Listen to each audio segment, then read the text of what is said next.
Hi friends, welcome to M2 Holistic Studio. Today we are absolutely excited to share this interview with all of you.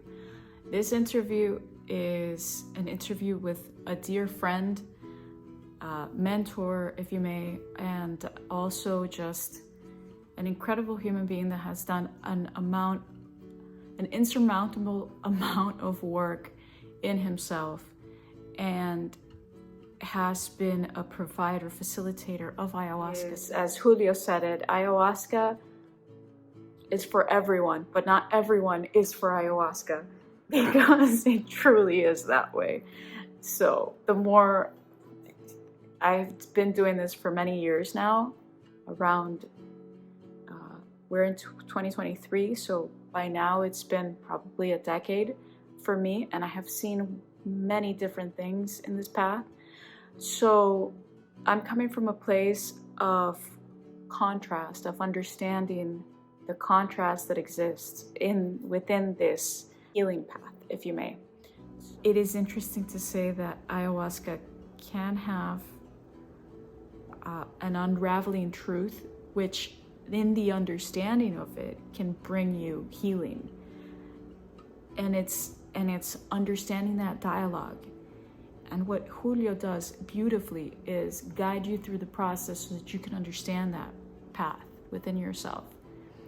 And that for me has created the biggest difference of how to understand it as a tool that is of great relevance, not only to undertake healing process, but also to connect on a spiritual level. And that is very much aligned with my own path, with my own realization. When I was around 15 years old, I stumbled upon the great mind of Ralph Metzner in his book Green Psychology, and that book shifted my understanding of many things of life. And I was forever curious about herbalism and herbs and understanding how so many ailments can be treated by natural remedies. And this homeopathic and holistic path has been very much present throughout my entire life. That is why this is such a beautiful interview, because Jules Henry Rivers, Julio Rivera, has been in the jungle. He has the understanding of what the elders are sharing, and many of the herbology, ancient herbology, that's exactly how it gets passed down. It gets passed down from generation to generation. It is also enlightening and a beautiful undertaking to be able to present the body of work that he has shared with us in these books. And for all of you that are Spanish-speaking audience as well and rather listen to the Spanish interview, we will post a link in the description below so that you can follow our dear friends that also undertook an interview with Julio. And we are humbled, grateful, deeply to be able to show you this. Hi everyone, welcome to M2 Holistic Studio. Today we have a very special guest in the studio. Sharing with us here is Jules Henry Rivers. Thank you so much for being here present. Thank you for having me. Thank you so much. And we're just so grateful to be able to be here and share with everyone today, not only about your books, but a little bit more in depth about different subjects surrounding the book. Okay. Please tell us about yourself. Okay. Well, first, my true name is Julio Rivera. I'm from Puerto Rico. This is Jules Henry is my author's name, my pen name that I found better for my book writing. So I've been drinking ayahuasca for 25 years. I experienced ayahuasca for the first time in the island in 1998. That's what the beginning of my journey. That was 25 years ago. I was a seeker of psychedelics on my college years. I tried marijuana, I tried LSD, I tried mushrooms, but all of them left me with a sense of emptiness. It was something that I was looking for. I don't know what it was, but it was not there. So I stopped doing that. I moved on into the rat race of success business ventures and working on as a bank executive in a bank. And until 1998, I heard about this thing called ayahuasca. And I tried once. Somebody told me that Don Jose Campos, a renowned shaman from the Peruvian Amazon, was visiting Puerto Rico, and I had the opportunity to drink ayahuasca with him for the first time. And that's what it happened.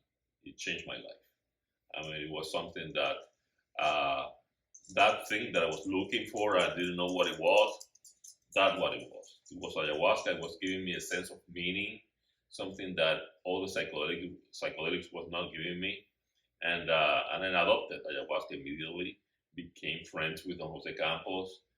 Started traveling to Peru. I started inviting him to Puerto Rico every year for 10 years until 2008.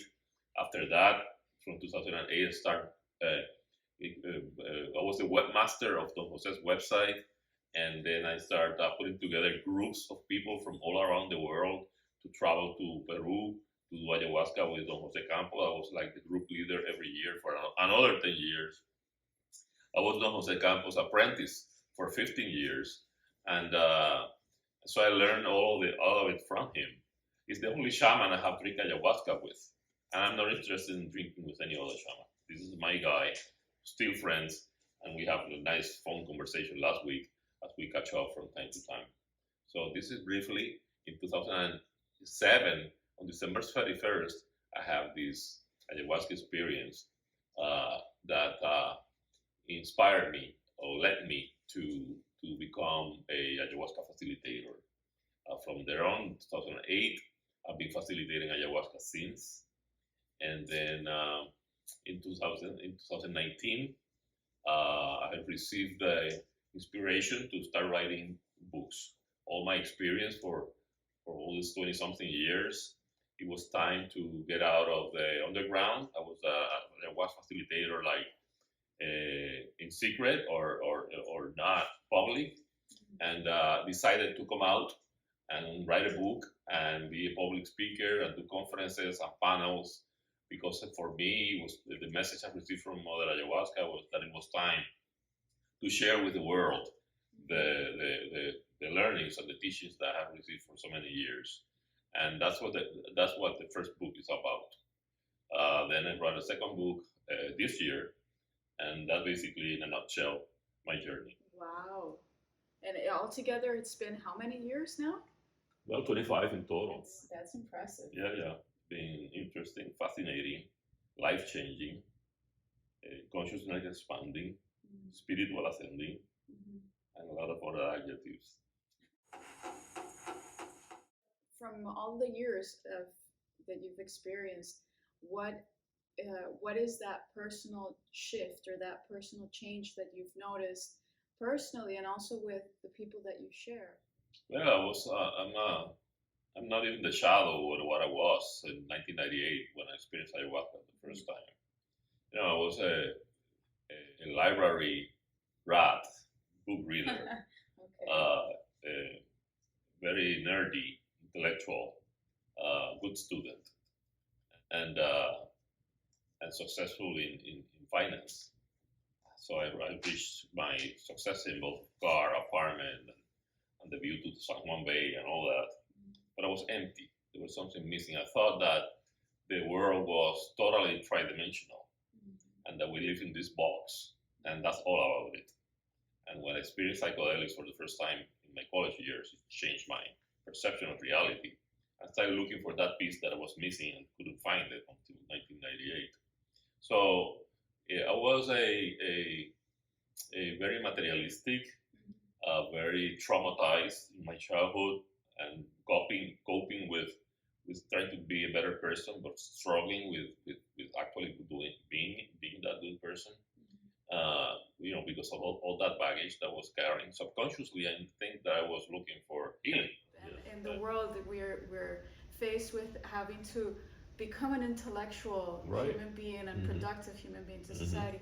When did that happened, that transition? When did you start asking yourself, there has to be more than the 9 to 5, for instance? Yes, yeah. Well, that happened when I started drinking ayahuasca. Okay. And then, but I was doing that in secret because I was a bank executive, and I didn't want my peers or my superiors to find out about it because I was in fear of losing my job because this is a drug addict, or this guy is like outcast me and remove me from all possibilities of being promoted or getting a salary raise because this guy is like non grata anymore from here on. So yeah, I started thinking about doing other things other than doing the banking business.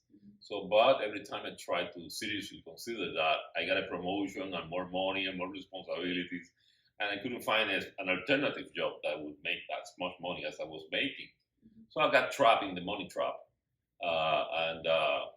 and then for 10 years I was trying to make that shift, not feeling the satisfaction in my job that I was hoping, knowing that another job or another mission was the one that really would do that. Sorry, in 2008, I was a real estate banker, and in that year was the real estate crisis, the mortgage crisis, Yes. where the music stopped, and I knew that my career was over because I was overpaid and underutilized by that time.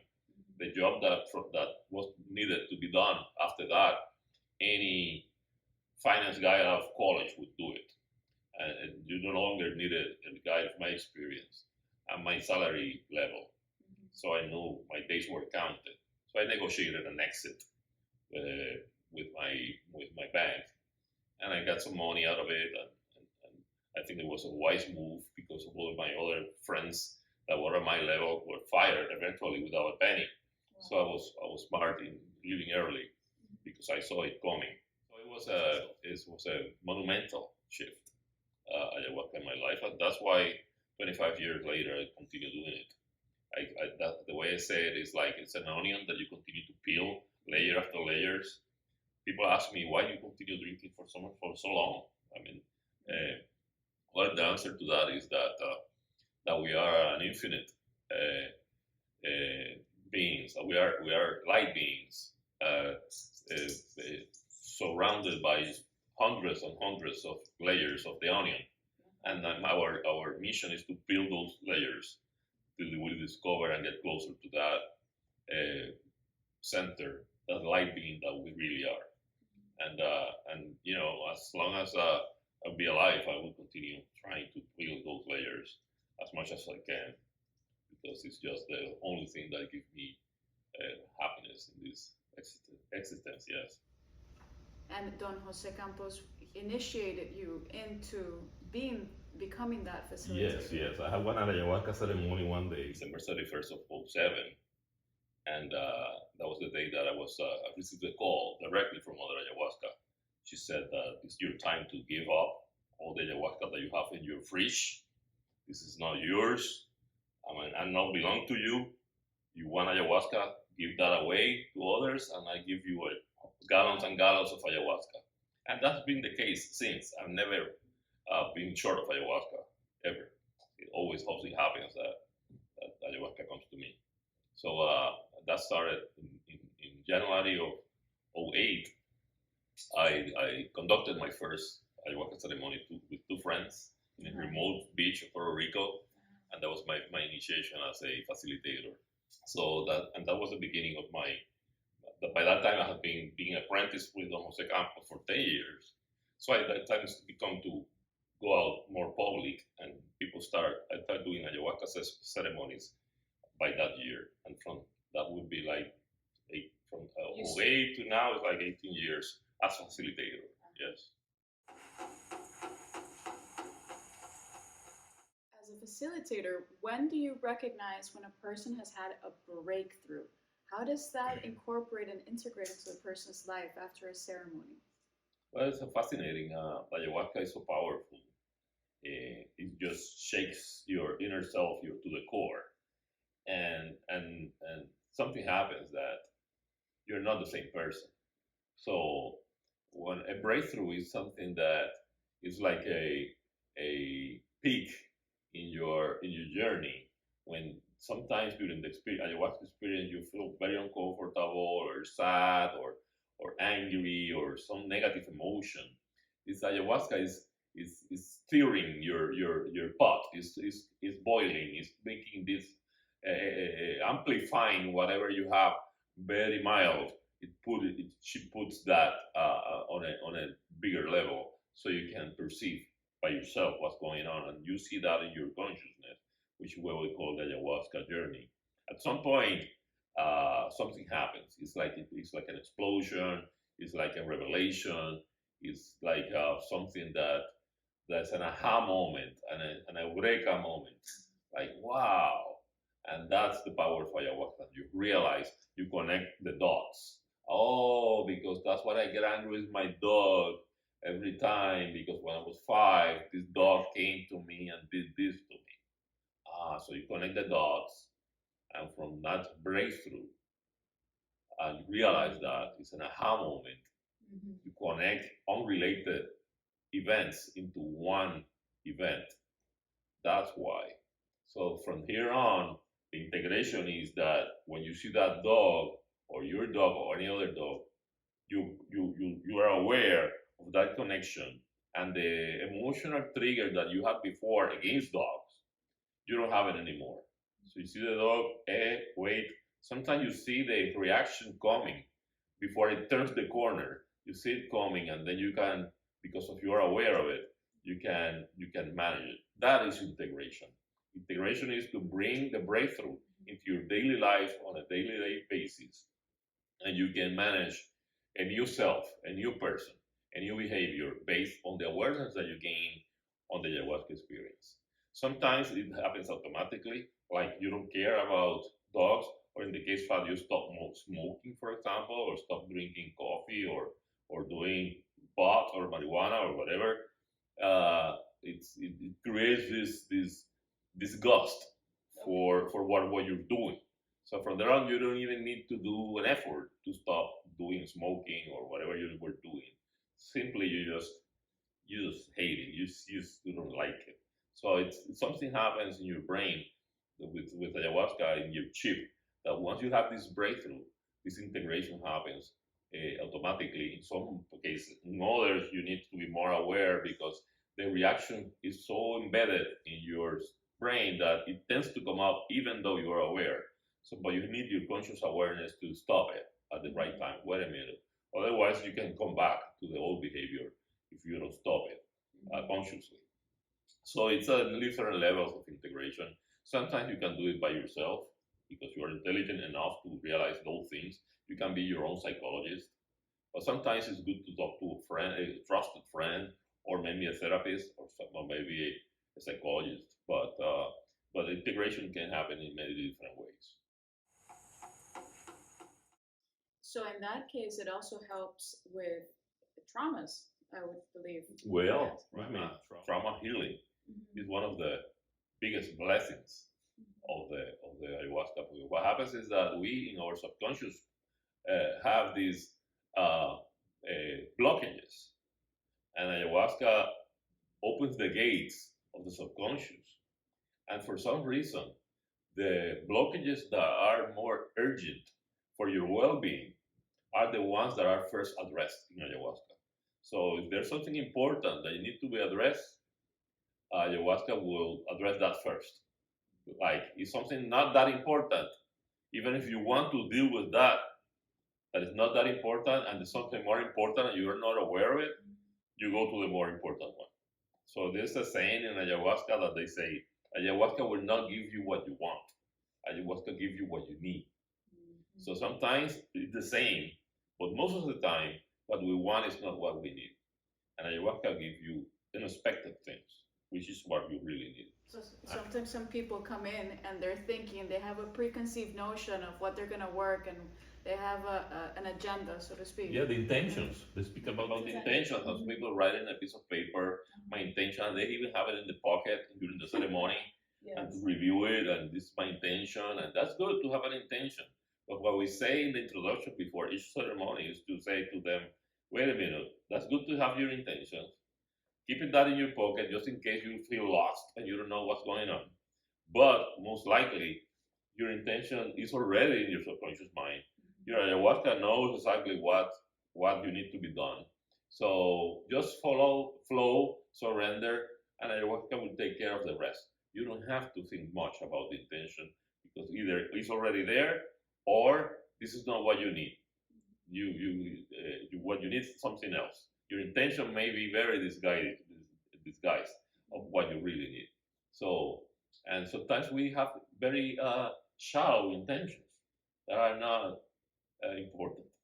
There's one case of this lady that comes to ayahuasca with the intention of knowing whether she should leave her boyfriend or not. Okay. You know, and the intention was, I'm going to find out if I should leave my boyfriend. And that was the intention. And after the ceremony, I asked you how it was. No, she said, I mean, she had fun with me. You know, what happened? Well, I asked about that, and she said, the answer when I was about, you know the answer. You just want me to confirm that what you want to do. So what you want to do, and ayahuasca asked back to her what she want to do, and she really wants to leave her boyfriend. She was looking for validation, and but you don't need to ask for validation for ayahuasca. Ayahuasca, you know that you want to leave your boyfriend. Don't ask me. You know, don't play games. So it's incredible the levels of questions and the levels of answers that can happen with this medicine. It's just amazing.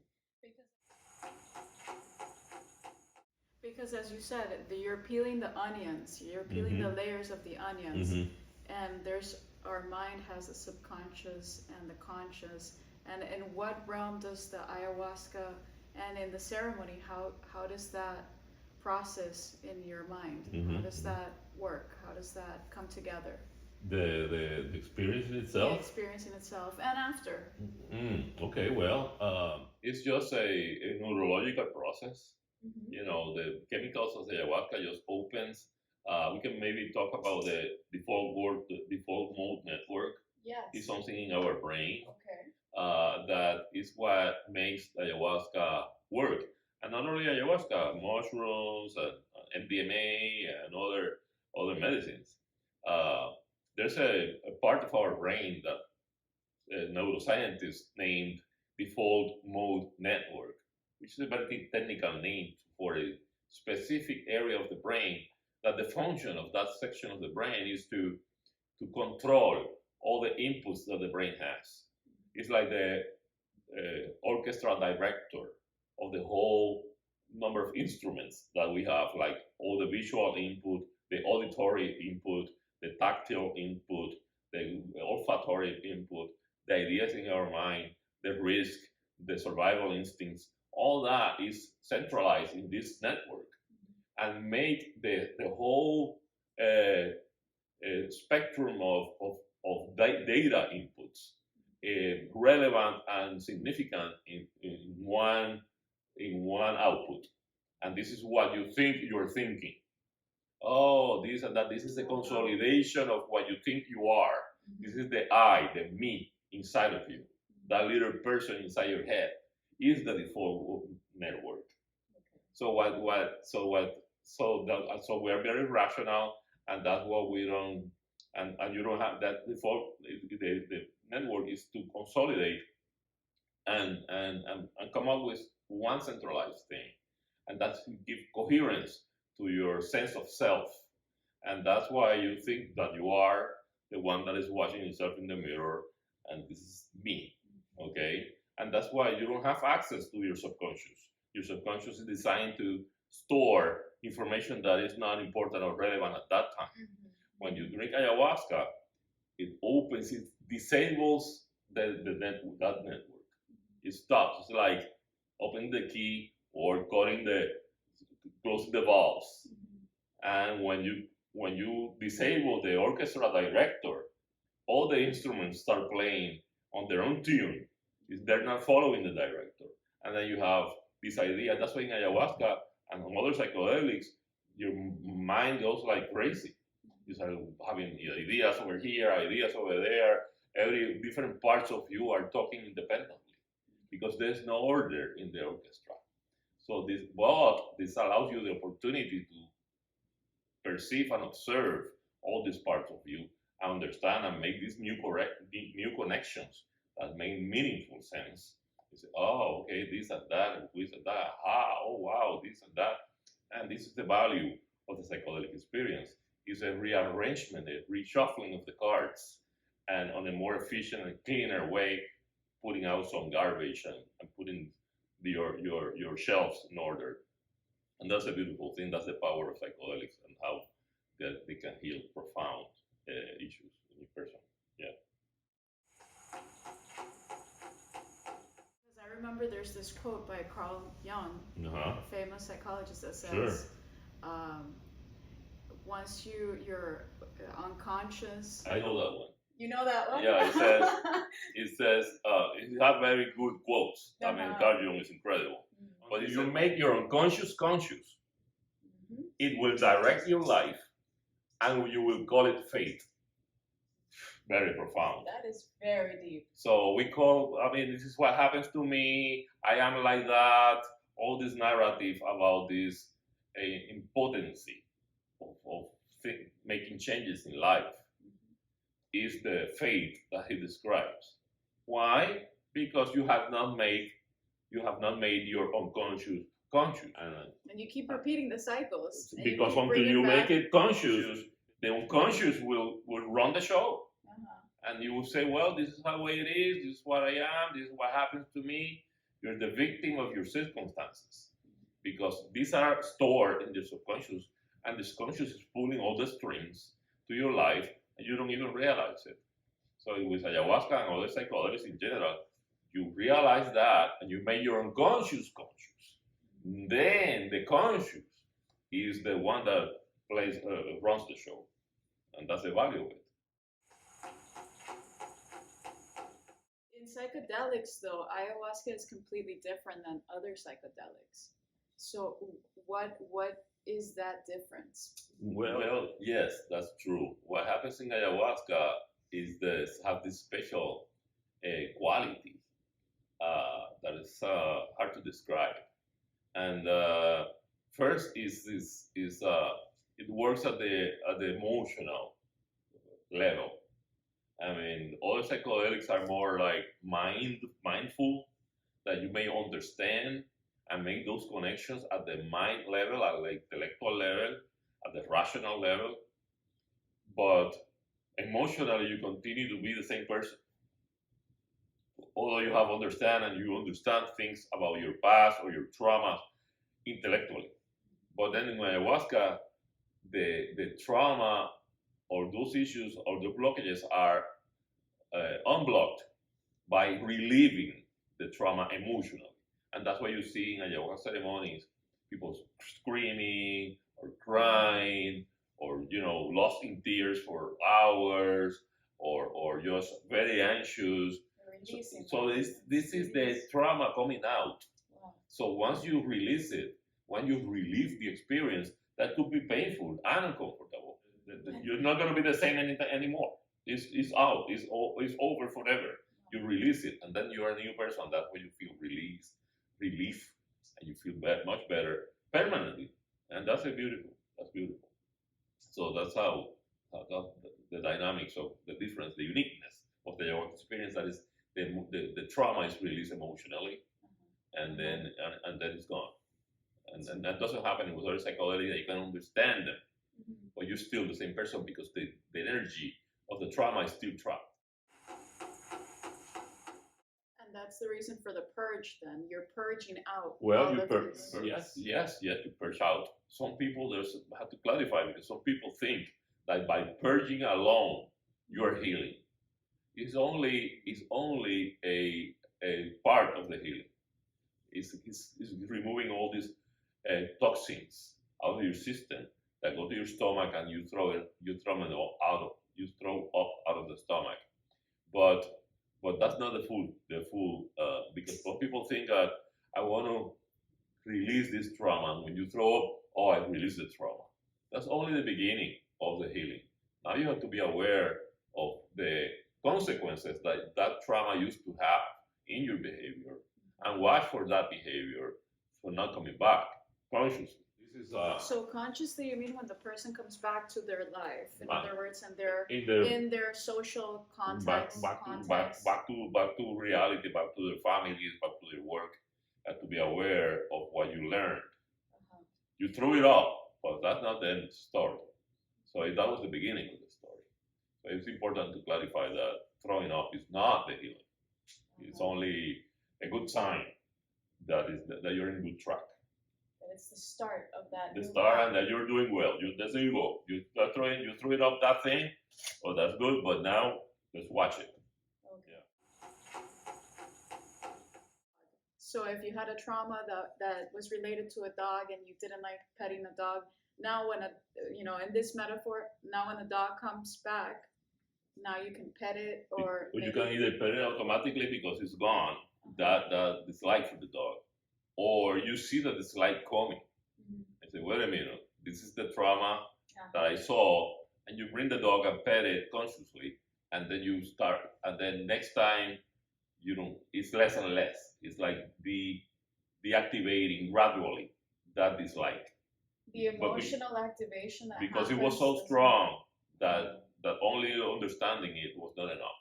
You have to practice the new behavior or wanting to pet the dog.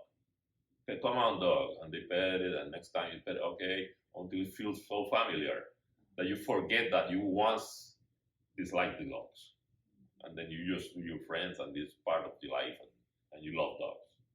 But it's not. Sometimes it's easy. Depends on how deep that it was only the dog was barking, the trauma, or the dog bite you and you went to the hospital. Right. That's a different.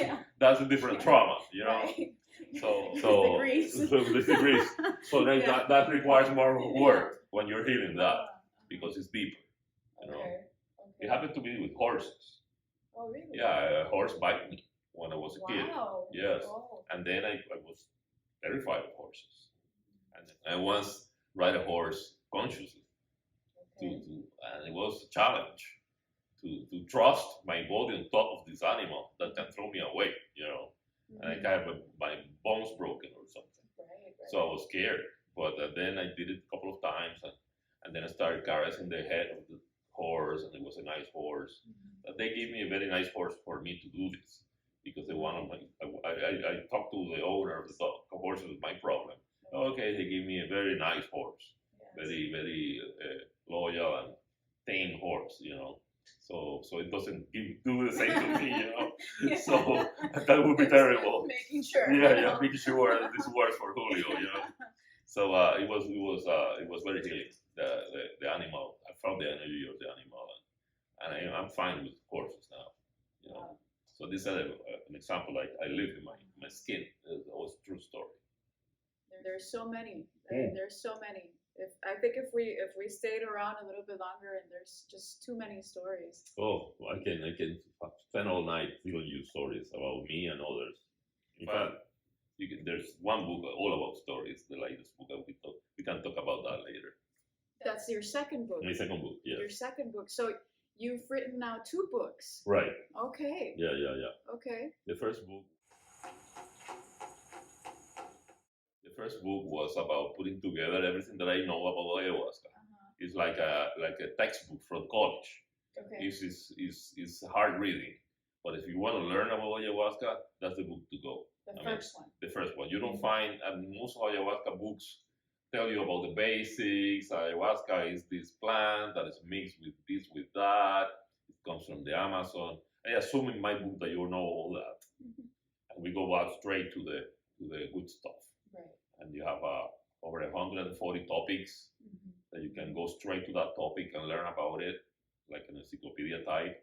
You don't need to read it sequentially. And it's a good book in that sense. It also has different depths because you talk about quantum physics at one point. So for all of the people that like to dive in deep, there's different levels. That's a good book for that. Yes. Well, one of the main things in the book is that it proposes a model of the psyche, especially designed for psychedelic-assisted therapies. I think that in the new psychedelic renaissance that is coming out now, there's a lack of a good model to communicate therapist and patient. And we have the old models of the ego, superego, that are very abstract, and that it created with this quantum physics a model of the psyche based on a geometrical shape like the torus, which is a magnetic field of the earth. We are this aura, and we have sub personalities inside this personality. And then we have a common language that therapist and patient can use to communicate in the therapeutic process. I think the psychedelic renaissance needs something like that. And I propose that model. It's a graphical model and it's well explained. And I think it could be used as a tool for therapy, a teaching device for therapy to communicate this, that, and use the model, because we need a common language to communicate effectively with the patient. And this is a tool that I presented for that, in addition to many other things in the book. One question that emerged from your first book was the curiosity of the association with the word shaman and what shaman is. And there are rather a significant amount of male facilitators versus female facilitators. What can you tell us a little bit about that? All right. Yeah, well, shaman, I have I have issues with the word shaman. Okay. You know, I don't like to be called shaman, although I'm a facilitator. I can use that word, but I don't like it. I think shaman is something, well, it comes from shamanism. First, it's curandero in South America. Shaman is something that is very indigenous, very authentic from the tribes, very deep into the nature and the jungle. And shamanism has a certain aspect of magic, is this psychic powers and all these things that I come from the rational school of psychology, and I see the value of psychedelics in psychology for healing. But shamanism is something more magical and more tribal. So that's why I don't consider myself a shaman. In fact, if you find a white person with blue eyes with a bottle of ayahuasca in New York City, and it calls himself shaman, be careful. Yes. Be careful. Yeah. Because we got into this. Well, I'm laughing right now, but I shouldn't be laughing because it's a serious matter. Yeah, it is. It yes, is. it is. I mean, we touch another subject that we can talk after I answer this question, which is the cultural appropriation of these practices. Okay. But to answer your question, so I consider myself as facilitator, not a shaman. So for that reason, I mean, it's something that the ayahuasca narrative runs in different columns. One is the shamanistic paradigm. Other is a scientific paradigm, which is more about molecules and how these neural pathways and how ayahuasca works in the brain. And there's another narrative which is more psychological, spiritual. So you have to be careful how do you communicate when you're talking about ayahuasca. Make sure that you're speaking in the same channel with the listener. So that's why I want to clarify that. So yeah, so shaman is like a different channel of wisdom that I basically learned a lot from my teacher shaman, and I leave him alone with that because I'm from the psychological spiritual school, and not a scientist either. I'm science oriented, but I don't have a lab and I don't do research. So there's different ways of looking at the history of shamanism in the tribes. It's very male chauvinist. Women cannot be shamans. Women are second-class citizens in tribes, although they have these roles that are only for women too.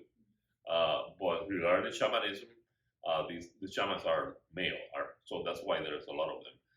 When I went to the ayahuasca conference in 2016 in Brazil, in Acre, Brazil, there was a tribe there that was accepting woman shamans for the first time.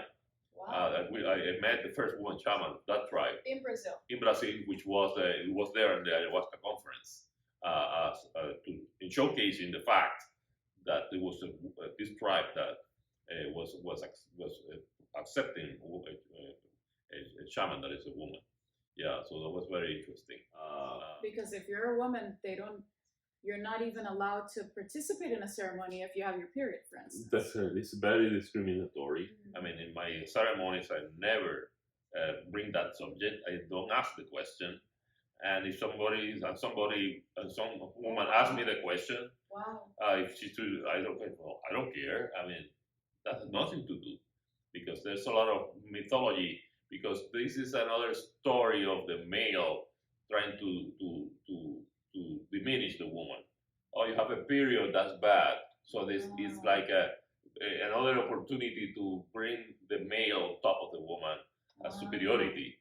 I don't like that. I don't think there's the reasons that they put. I mean, I don't want to get into the details of energy or why the period is bad and the moon. A lot of stories for not saying another word. That is not really valid in my opinion. So I think it's a way of discriminating against women, another way of doing it. And when we live now in the 21st century, and a woman is the same, and women can be shamans, and women does not have to be without the period to do the ayahuasca session, ayahuasca ceremony. So these are a lot of stories that I don't pay too much attention to that. So equality is reaching to the most tribal sections of society. So that's a good sign. Yes. This in the shamanism, these are with Westerners that are traveling to South America to discover and experience, and they have their minds blown by these experiences, and they want to bring that home, and that's all perfectly valid as an intention. But what happens is that there's a lot of people that are not trained or don't have the skills or the knowledge to properly conduct ayahuasca ceremonies, and however they are doing it. They go to South America, they buy a bottle of ayahuasca, come back to New York City, for example, and they buy a few artifacts, paraphernalia of the shamans, and they think they are shamans. And I was in the psychedelic science conference back in July of this year, in 23, in Denver. This year? Yeah, in Denver. In July. It was fascinating. 12,000 people registered for that conference, the largest ever in the state of Denver. It's growing. It's growing. Yes, incredibly. So the renaissance is mushrooming out. So there was one conference there that I attended, and there was this guy explaining what cultural appropriation is. And he said, cultural appropriation, to understand that well, you need to talk about cultural appreciation. And then the difference is the following. And he said, for example, when you buy a pair of shoes, Michael Jordan shoes, you are appreciating Michael Jordan, and then you pay $150 for those pair of shoes because you love this basketball player, the legacy, and you feel good wearing these shoes because you appreciate Michael Jordan. You feel good. You're a fan of his work and his basketball games. And that's cultural appreciation.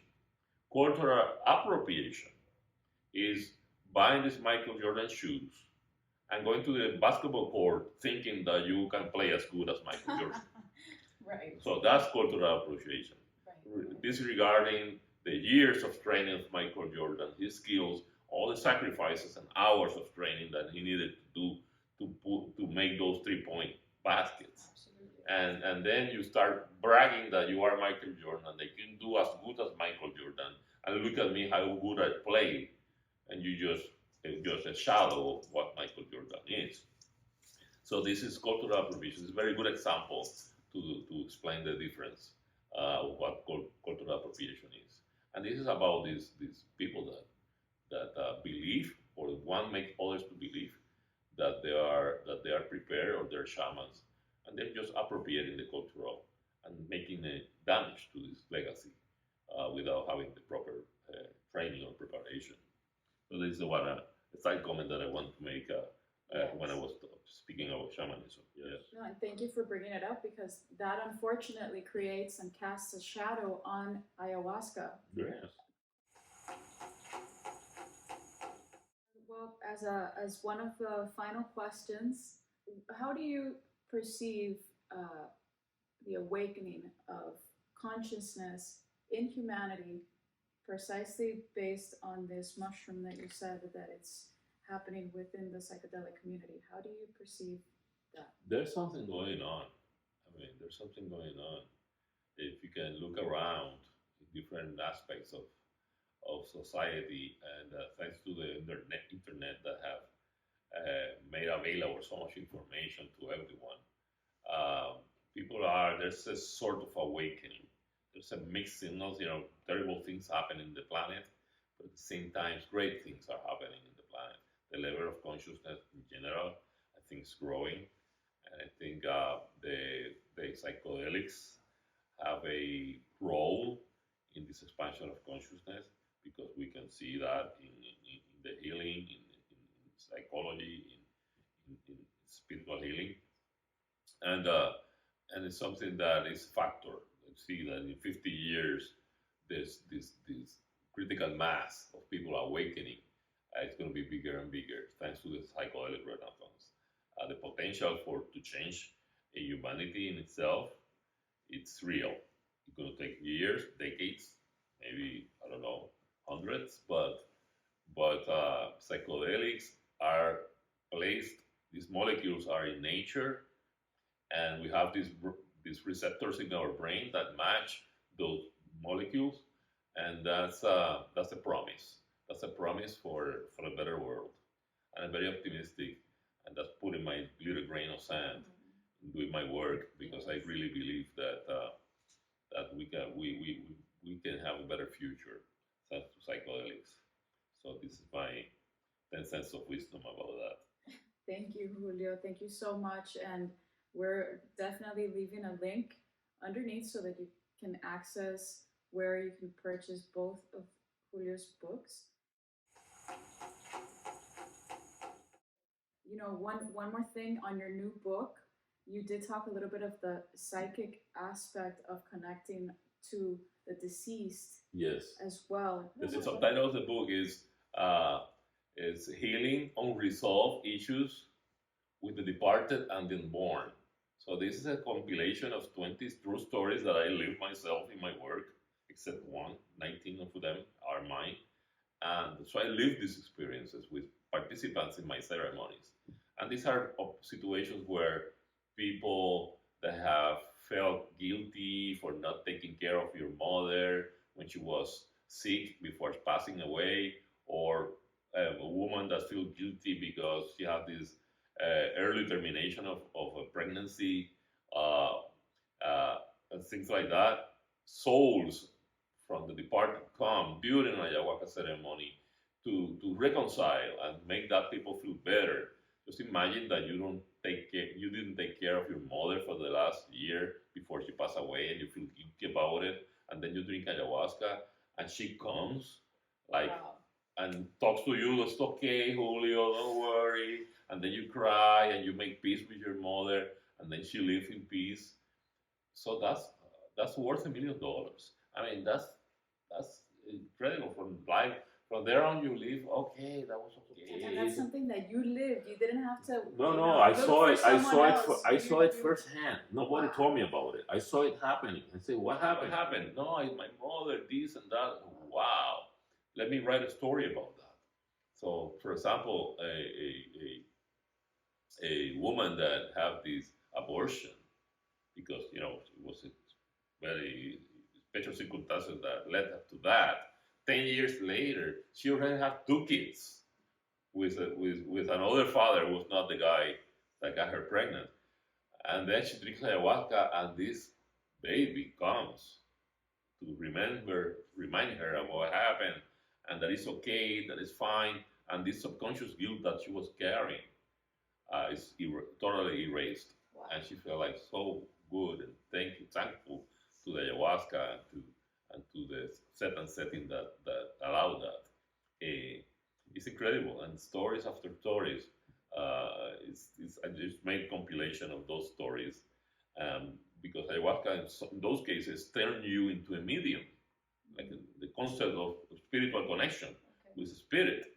So and at the end of the book, I have this last chapter where I do some scientific speculation about, or an hypothesis about how that is possible. It's an idea of what I think that how that is possible, how that happens, and and it's very interesting. So it's a very well balanced book. I think it's going to be published in English, Spanish, and Portuguese. Wow. Because I think all these South America, the Spanish-speaking community, and the Brazilian community, which are all very interested in this kind of information, this topic about communication with spirits, Spanish America, Latin America, and Brazil, especially the speaking with spirits is very ingrained in the Brazilian culture. I think this book will be appreciated in those markets. So that's why it's in 3 languages, and so I'm very happy with this with my latest book. Yay! So please, everyone, take a look at it. Take a look at it. If Yes. this is interesting, I promise these books are going to be amazing Yes, reads. yes. And Julio, thank you so much All for right. your time and for being here. All right. And yes. Good. Thank you for having me. Beautiful. It was a pleasure to be here with you. Thank you. I'm also going to post the link for Julio's books in the link below, so please make sure to grab one of these books if all of this sounds appealing to you in Amazon. Thank you guys. Until next time, be kind.